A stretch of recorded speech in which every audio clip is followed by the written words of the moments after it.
take it away.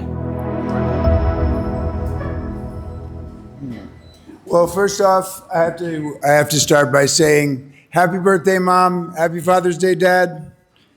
Because I know they're going to watch this, and it's Mom's birthday today. So help me out, by the way. 1, 2, 3, happy birthday, Mom. 1, 2, 3. Happy birthday, Mom. And happy Father's Day, Dad. All right. Well, hey, fam, how are you? How's everybody doing tonight? No, this is the audience participation part. If I ask you questions, you're allowed to answer. How's everybody doing? Good. Well, really, this next 10 minutes is for you. And I brought you something here today that I hope maybe helps some people here. I don't know who's going through what in life, but, you know, there's a beautiful story that happened to me I'm dying to share with you. And it's really about being at a choice point in life. Like, how many of you have ever been in this place where there's something big you wanted to do in your life, and like a huge amount of you is like, oh my God, I want to do this. It's going to be so great. I want this so bad. And like an equal amount of you is going, oh crap, am I really thinking of this? Me, am I going to do this? And like self-doubt and fear was pulling and pushing, and you just felt stuck. Who can relate to this one? Wait, hands up high. Look around the room. Just out of interest, anybody, if you're willing to be vulnerable, anybody going through something like this right now? Hands up. Wow. Okay, quite a few people. Well, you know, so what I brought to share with you was a story, and it was something that happened to me that really taught me one of the most amazing lessons in life about this. And I'll tell you, it happened in one of the unlikeliest moments, in one of the unlikeliest places, and it happened, like as so many of these beautiful things do, without even being done on purpose. And I was handed one of the most beautiful thoughts I'd ever gotten, and I've never forgotten it since. And I was traveling, right? There's a time when I backpacked around the world for about 7 years. And this was new. I was traveling, I just left the States, and I was like on this high. I was happy, I was amazed by everything, right? And I'm sitting on this beach on an island in the South Pacific, and I'm watching this sunset. And this island is famous for its sunsets. Like, this was amazing. And I'm just watching this. And next to me is this guy, about 30 years older than me, and his name is also Michael. And he'd come to the island 30 years before, and he fell in love with a native woman on the island, and he married her, and he stayed. And, you know, two things happened. First off, we're watching the sunset, and I'm looking at him, and I'm like, you know, Michael, I've been here 6 months. Like, of course, I think this is amazing. You've been here 30 years. You see this every day. Without even looking at me, he just goes, yeah, haven't seen this one yet.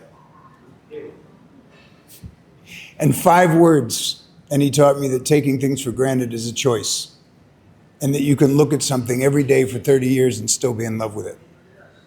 And I found out, by the way, that translated to everything in his life. Him and his wife were married for 30 years. They acted like newlyweds. And I heard someone comment on this, and he looks at the guy and he goes, well, yeah, I've been married to her for 30 years. Haven't been married to her today yet. I was like, ah. But we're watching this.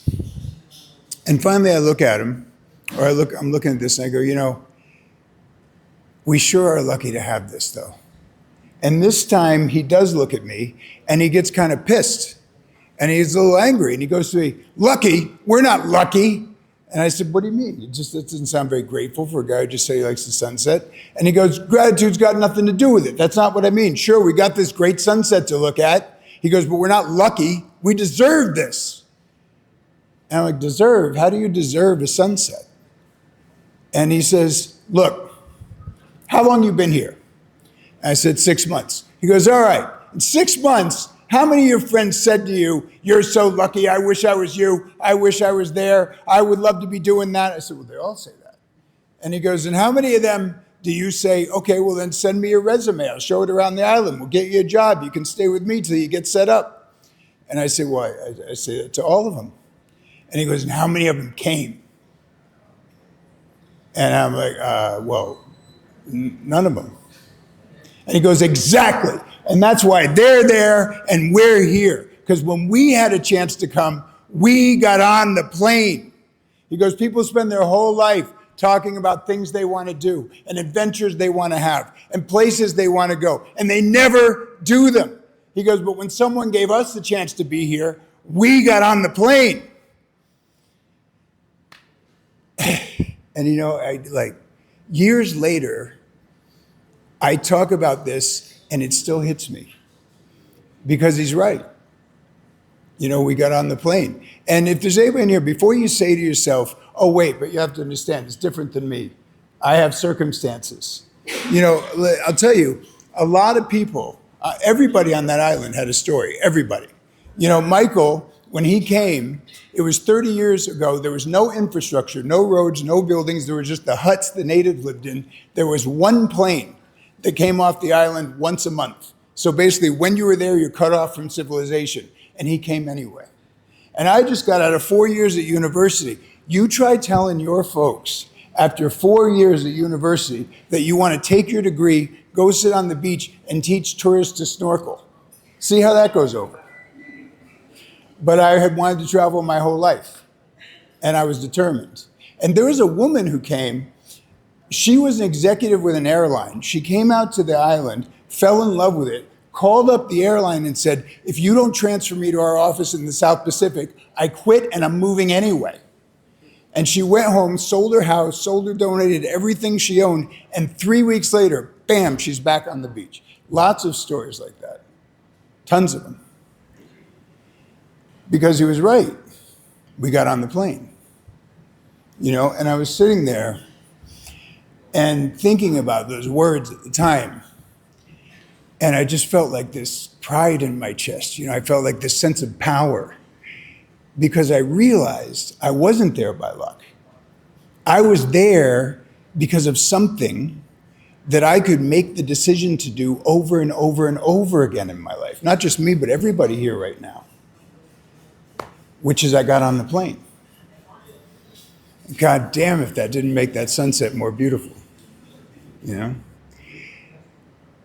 Because, you know, I'll say to you,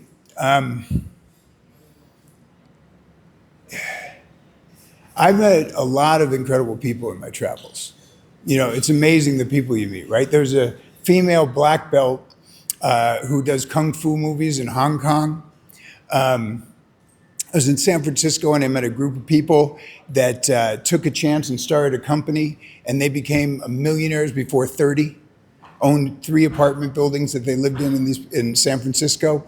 You know, this couple in Brazil, beautiful couple that ran this youth hostel that was on a cliff in the rainforest, and they were from Italy. A woman that I dated who was an artist, and she lived in an abandoned warehouse with 15 other artists, and they slept on the floor in tents at night. And then they sculpted and painted during the day, and that's how they made their living. I mean, you know, I was in Panama, and I met this family. The husband and wife sold everything they owned, bought a 48-foot sailboat, took their dog, their cat, their 3 kids, put them on the boat, and they've been sailing around the world for 4 years as a family. You know, I say often, if you want to have a fun, interesting, and extraordinary life, you got to make fun, interesting, and extraordinary choices. It's a motto of mine. And those people, you know what they all have in common? Is they all made fun, interesting, and extraordinary choices. They all got on the plane. So if you're at a choice point, just know this. On the other side of that wall that's made up of fear, self-doubt, and what if, your tribe is waiting. Your family is waiting. Your life is waiting. Get on the plane. Get on the plane. Thanks very much, guys.